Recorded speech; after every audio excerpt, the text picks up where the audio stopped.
Good morning student. आज हम लोग आरोह का जो दूसरा लेसन है भक्तिन, उस लेसन का आज हम लोग अध्ययन करेंगे।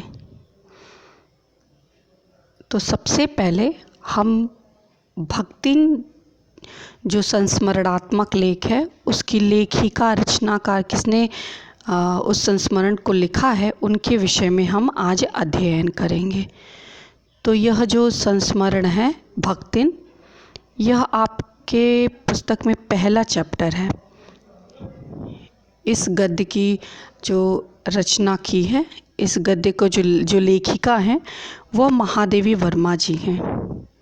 महादेवी वर्मा के नाम से सभी परिचित हैं। हिंदी साहित्य में उनका बहुत ही प्रमुख स्थान है। हिंदी साहित्य जगत में उनका स्थान जो है बहुत ही महत्वपूर्ण है। ये छायावाद की जो 4 प्रमुख स्तंभ हैं, उन 4 प्रमुख स्तंभों में सबसे महत्वपूर्ण लेखिका के रूप में जानी जाती हैं। तो आइए हम सबसे पहले उनका जीवन परिचय का हम अध्ययन करते हैं। ये चूँकि आपके लेसन में काव्य खंड के बाद है, इसलिए ये लेसन 11 दिया है, लेकिन ये जो लेसन है ये पहला लेसन है। गद्य खंड का ये पहला लेसन है। इनका महादेवी वर्मा जी का जन्म सन 1907 फर्रुखाबाद उत्तर प्रदेश में हुआ। इनके द्वारा जो प्रमुख रचनाएं हैं दीपशिखा, यामा, ये दोनों काव्य संग्रह हैं। श्रृंखला की कड़ियाँ, आपदा, संकल्पिता, भारतीय संस्कृति के स्वर, ये सभी क्या है, निबंध संग्रह हैं। अतीत के चलचित्र, स्मृति की रेखाएं, पथ के साथी, मेरा परिवार, संस्मरण और रेखा चित्र है। तो जो भक्ति लेसन है यही स्मृति की रेखा में से संकलित किया गया। यही जो स्मृति की रेखा चित्र है, संस्मरणात्मक रेखा चित्र है, इसी से लिया गया है भक्ति नामक लेसन। इनको जो प्रमुख पुरस्कार से सम्मानित किया गया है वो ज्ञानपीठ पुरस्कार है। किस पुस्तक के लिए उन्हें ये पुरस्कार से सम्मानित किया गया, तो उसका नाम है यामा। यामा के लिए आपने यहाँ पे पढ़ा होगा, यामा जो है वह यामा क्या है, काव्य संग्रह है। तो इस काव्य संग्रह के लिए उन्हें ज्ञानपीठ पुरस्कार से सम्मानित किया गया। और कब किया गया है, ये 1983 ईस्वी में। ये बहुत ही महत्वपूर्ण प्रश्न है। अक्सर जो कॉम्पिटिटिव लेवल के जो प्रतियोगी परीक्षाएं होती हैं उस प्रतियोगी परीक्षाओं में ये अक्सर पूछा जाता है कि महादेवी वर्मा को ज्ञानपीठ पुरस्कार किस सन में मिला था और किस पुस्तक के हेतु मिला था। तो ये दोनों प्रश्न बहुत ही महत्वपूर्ण। या पुस्तक यामा के लिए महादेवी वर्मा को कौन सा पुरस्कार मिला था, तो ये 3 प्रश्न बहुत ही महत्वपूर्ण बनते हैं, तो इसलिए आप इसको तैयार कर लेंगे। उत्तर प्रदेश हिंदी संस्थान का भारत भारती पुरस्कार पद्म भूषण 1956 ईस्वी में इनको प्राप्त हुआ था। इनका निधन सन 1987 इलाहाबाद में हुआ था। इनके द्वारा लिखा हुआ एक कोटेशन है, कोट किया गया है जो यहाँ पे, संसार के मानव समुदाय में वही व्यक्ति स्थान और सम्मान पा सकता है, वही जीवित कहा जा सकता है जिसके हृदय और मस्तिष्क ने समुचित विकास पाया हो। मतलब संसार जगत में या मानव समुदाय में उसी व्यक्ति को ख्याति मिलती है, प्रतिष्ठा मिलती है, सम्मान मिलता है जो हृदय से, हृदय मतलब भावनात्मक रूप से उसका समुन्नत प्रॉपर विकास हुआ हो और उसका मस्तिष्क, उसका बौद्धिक विकास भी परिपक्व हो, तो वही समाज में स्थान जो है वो प्राप्त कर सकता है। और जो अपने व्यक्तित्व द्वारा मनुष्य समाज से रागात्मक के अतिरिक्त बौद्धिक संबंध भी स्थापित कर सकने में समर्थ हो। रागात्मक मतलब प्रेमपूर्ण संबंध, समाज से व्यक्ति प्रेमपूर्ण संबंध स्थापित कर सके, और दूसरा बौद्धिक संबंध की ज्ञानात्मक संबंध जो लोग स्थापित करने में समर्थ होते हैं, सो वही समाज में ख्याति जो है प्राप्त कर सकते हैं। आइए हम इसके बाद अध्ययन करते हैं। साहित्य सेवी और समाज सेवी दोनों रूपों में महादेवी वर्मा की प्रतिष्ठा रही है। महात्मा गांधी की दिखाई राह पर अपना जीवन समर्पित कर उन्होंने शिक्षा और समाज कल्याण के क्षेत्र में निरंतर कार्य किया। नारी समाज में शिक्षा प्रसार के उद्देश्य से उन्होंने प्रयाग महिला विद्यापीठ की स्थापना की। ये सबसे महत्वपूर्ण बात है कि उनकी जो रचना है, उनकी बहुत सी रचना, एक तो वो बहुत ही संवेदनशील लेखिका के रूप में जानी जाती हैं। मे भी आप लोगों ने क्लास 9th में गिल्लू पढ़ा था, ये भी एक संस्मरणात्मक रेखा चित्र था, तो उसमें भी जो है पशु पक्षी गिल्लू से संबंधित रचना थी। तो इनकी जो रचनाएं हैं बहुत ही संवेदनपूर्ण होती हैं, संवेदनापूर्ण होती हैं। इन्होंने नारी के महत्व को, नारी के सम्मान को उजागर करने का बहुत ही प्रयत्न किया। इसी संदर्भ में इन्होंने प्रयाग महिला विद्यापीठ की स्थापना की। साहित्य जगत में महादेवी वर्मा की प्रतिष्ठा बहुमुखी प्रतिभा के रचनाकार के रूप में रही है। बहुमुखी मतलब उन्होंने कविता की भी रचना की है, उन्होंने निबंध की भी रचना की है, उन्होंने रेखाचित्र की भी रचना की। तो भाई गद्य जगत या काव्यखंड प्रत्येक क्षेत्र में इनका अपूर्व योगदान रहा है।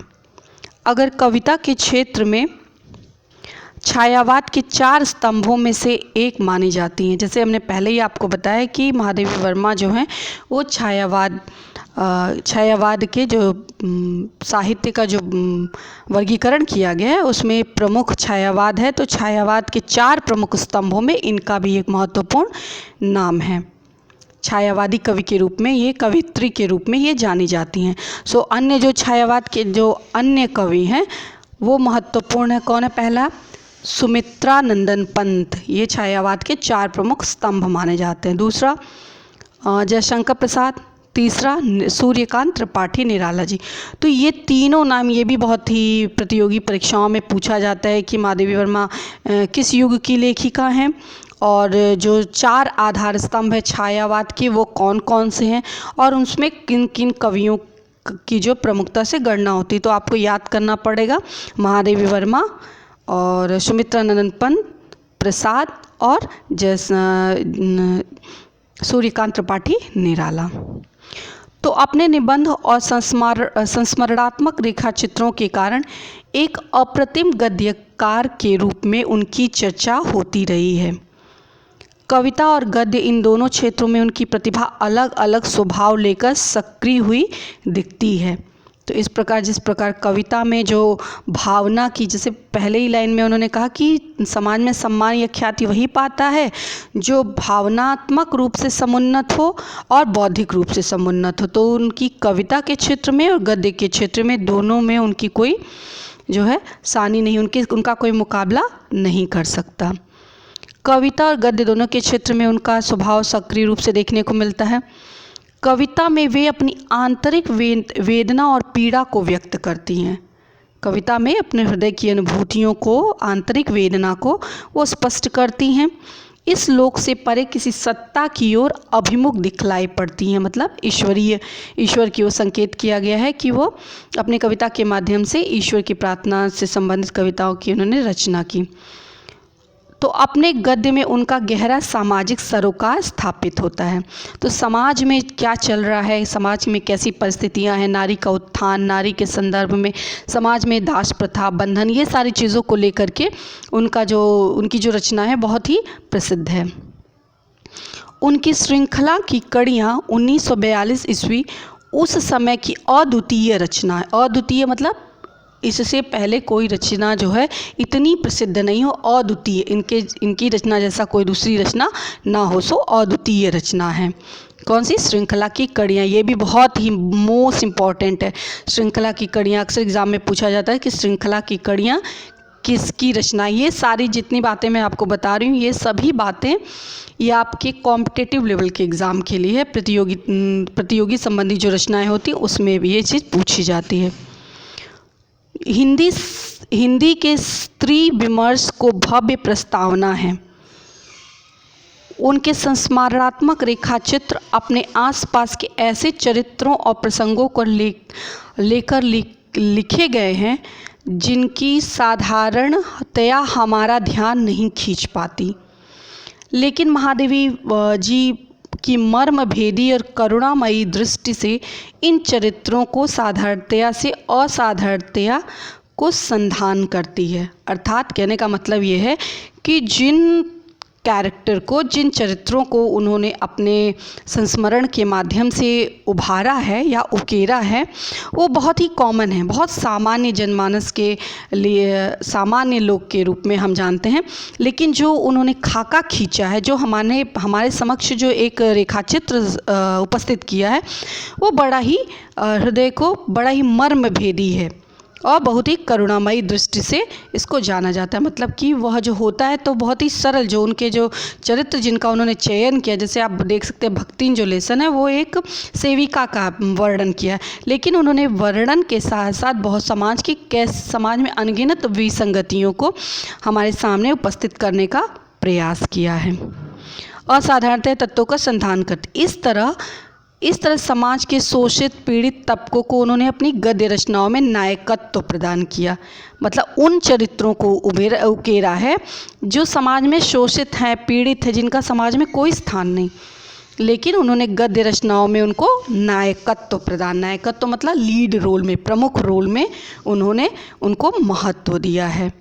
उनके इन प्रयास से हिंदी साहित्यिक समाज पर ऐसा असर डाला है कि संस्मरणात्मक रेखाचित्र विधा के लिए शोषित पीड़ित आम जन के विषय वस्तु के रूप में मान्यता मिल गई है।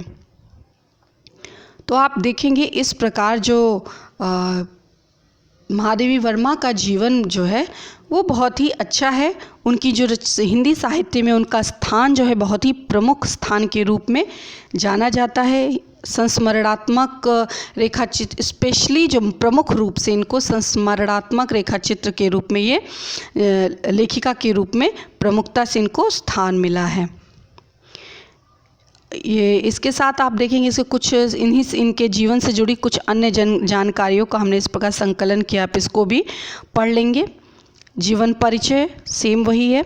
9 वर्ष की आयु में इनका विवाह हो गया था, परंतु इनका अध्ययन चलता रहा। 1929 ईस्वी में इन्होंने बौद्ध भिक्षुणी बनना चाहा, परंतु महात्मा गांधी के संपर्क में आने पर ये समाज की सेवा की ओर उन्मुख हो गई।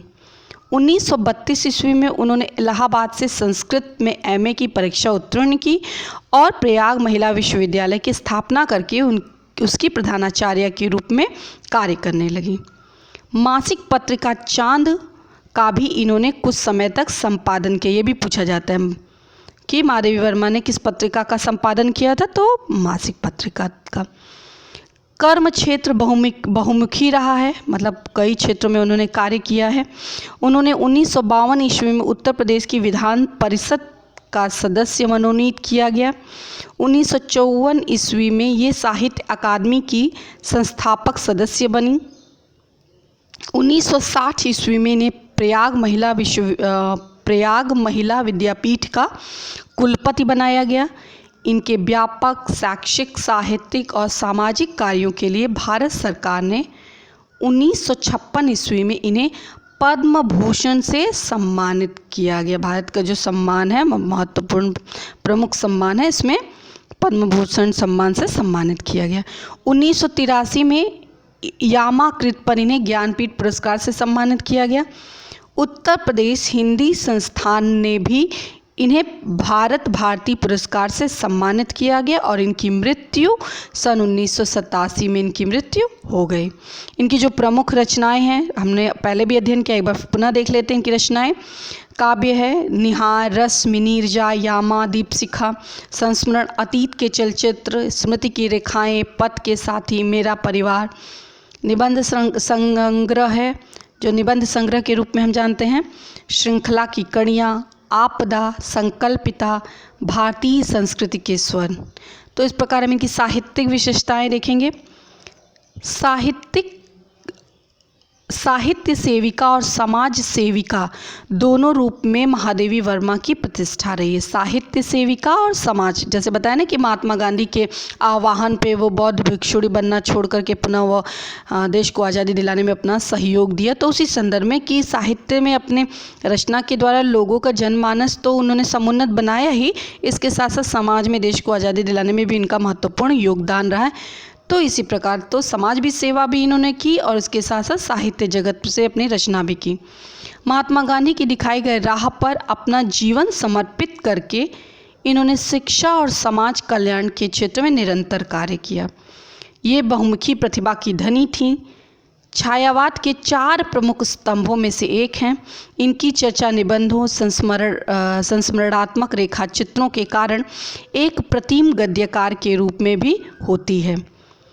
कविता में ये अपनी आंतरिक वेदना और पीड़ा को व्यक्त करती हैं और लोक से परे किसी सत्ता की ओर अभिमुख दिखाई देती है। ये सेम वही बातें हैं जो हमने अभी इससे पहले अध्ययन की है। अब हम देखेंगे भाषा शैली। इनकी भाषा शैली क्या है? इनकी भाषा शैली बहुत ही संस्कृत पर निष्ठित है। लेखिका ने अंतर मन की अनुभूतियों का अंकन अत्यंत मार्मिकता से किया है। अंतर मन मतलब हृदय के अंदर की जो अनुभूतियाँ, जो हम वाकई में आंतरिक जो वेदना पीड़ा महसूस करते हैं, उन्होंने बड़े ही सहज ढंग से उसको उकेरा है। इनकी भाषा में बनावटीपन नहीं है, कोई भी कृत्रिमता देखने को नहीं मिलती है। बहुत ही सरल सहज भाषा का इन्होंने प्रयोग किया है। सरल सहज मतलब भावानुकूल, जैसे भाव की आवश्यकता है उसके अनुसार उन्होंने भाषा का चयन किया है। इनकी भाषा में संस्कृतनिष्ठ शब्दों की प्रमुखता है।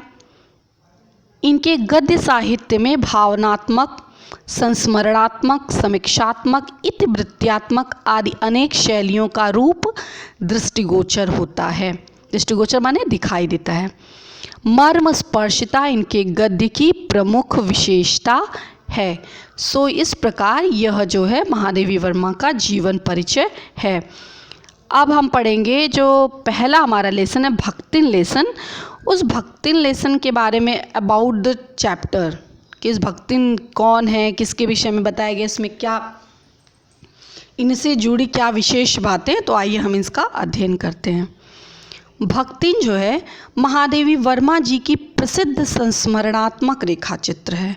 बताया ना, जो महत्वपूर्ण रेखाचित्र के संस्मरणात्मक रेखाचित्र के रूप में जाना जाती है। तो स्मृति की रेखाएं स्मृति की रेखाओं में ये संकलित है, जिसका नाम है, पहला लेसन आपका है भक्तिन।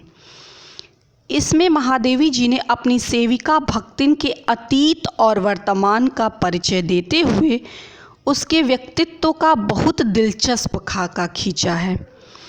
इससे पहले बताया गया ना कि भक्तिन के जो चरित्र, जिन कैरेक्टर को वो उठाती हैं, वो बहुत ही दबे कुचले शोषित होते हैं और उन्हीं को उन्होंने बहुत ही प्रमुख स्थान प्रदान किया है।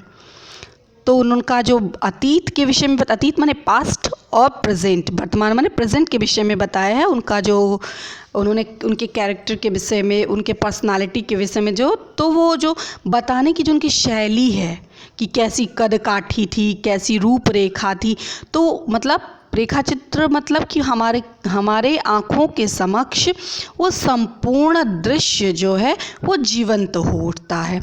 तो इस प्रकार जो उनका जो शैली है, बताने का जो तरीका है, वो बड़ा ही हृदयस्पर्शी है और आँखों के सामने संपूर्ण घटनाक्रम, संपूर्ण दृश्य जो है वो जीवंत हो उठता है। तो सुनने में बड़ा ही रोचक और मनोहारी लगता है, बड़ा ही दिलचस्प लगता है।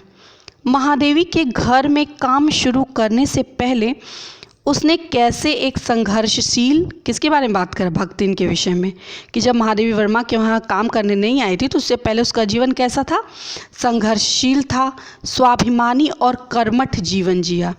कैसे पितृसत्तात्मक मान्यताओं और छल छद्म भरे समाज में अपने और अपनी बेटियों के हक की लड़ाई लड़ती रही और उसमें हार कर कैसे ज़िंदगी की राह पूरी तरह बदल लेने का निर्णय तक पहुंची। मतलब पितृसत्तात्मक मतलब जहाँ पे पिता की सत्तात्मक मान्यता होती है, मतलब जहाँ पे पुरुष प्रधान समाज होता है, उसके विषय में।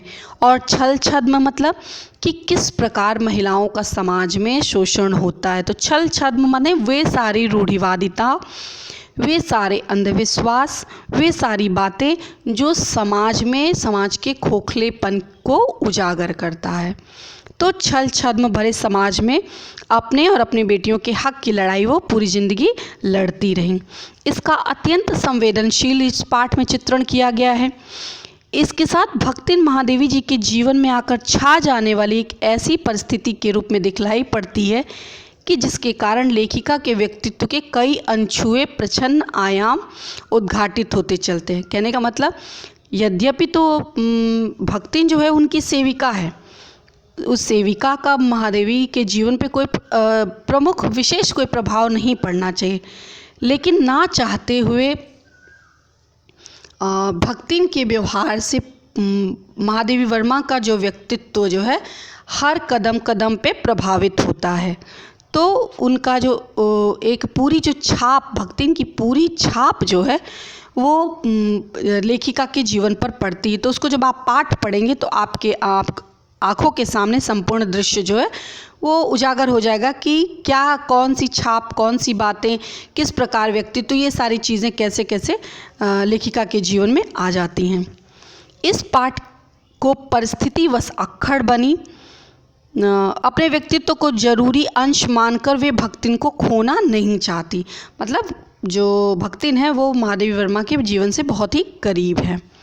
इस पाठ की परिस्थिति अक्खड़ बनी, पर महादेवी के प्रति अनमोल आत्मीयता से भरी भक्तिन के बहाने स्त्री अस्मिता की संघर्षपूर्ण आवाज़ के रूप में पढ़ा जाना चाहिए। ये लाइन बहुत ही महत्वपूर्ण है। क्या है कि भक्तिन ना केवल एक सेविका है, भक्तिन ना केवल एक सेविका है जो महादेवी के वहाँ नौकरी के तलाश में जीवन वृत्ति हेतु, जीविकोपार्जन हेतु आती है, अपितु यह पूरी स्त्री समाज की, जो स्त्री समाज को रिप्रेजेंट करती है, प्रतिनिधित्व करती है। इसमें स्त्री अस्मिता माने स्त्री का जो सम्मान है, स्त्री अपने सम्मान के लिए, जब रामचंद्र जी का युग था, सीता जी ने किस प्रकार अपने अस्तित्व के लिए संघर्ष किया, सम्मान के लिए, और आज का जो युग है उस समय स्त्री को अपनी अस्मिता के लिए कितना संघर्ष करना पड़ता है, इसी से संबंधित यह कहानी है। तो इस प्रकार यह जो है पूरा महादेवी वर्मा का जीवन परिचय है और उनसे संबंधित कुछ महत्वपूर्ण जानकारियाँ थी जो मैं आप लोगों के समक्ष प्रस्तुत करना चाहती थी, मैं आप लोगों को बताना चाहती थी। सो आई होप आप लोगों को समझ में आया होगा। तो आप लोग अपनी पुस्तक से देखकर पुनः एक बार महादेवी वर्मा जी का जीवन परिचय तैयार करेंगे। इनका जीवन परिचय जो बहुत ही महत्वपूर्ण है, यद्यपि जीवन परिचय बोर्ड के एग्ज़ाम में नहीं पूछे जाते हैं, लेकिन कुछ उनसे संबंधित महत्वपूर्ण तथ्य होते हैं। उनका जीवन, मृत्यु और साहित्यिक विशेषताएं और उनकी रचनाएं इत्यादि जो है वो प्रतियोगी परीक्षाएं जो होती हैं, प्रतियोगी परीक्षाओं के लिए अत्यधिक महत्वपूर्ण होती हैं। तो आप जो है केवल इस लिहाज से मत पढ़िए कि आपको केवल परीक्षा पास करना है, इसके साथ साथ आप जो कॉम्पिटिटिव लेवल के एग्ज़ाम है उसके लिए, और फिर आप एक कैरेक्टर निर्माण के लिए, चरित्र निर्माण के लिए इस प्रकार आप जीवन परिचय का अध्ययन करेंगे। धन्यवाद।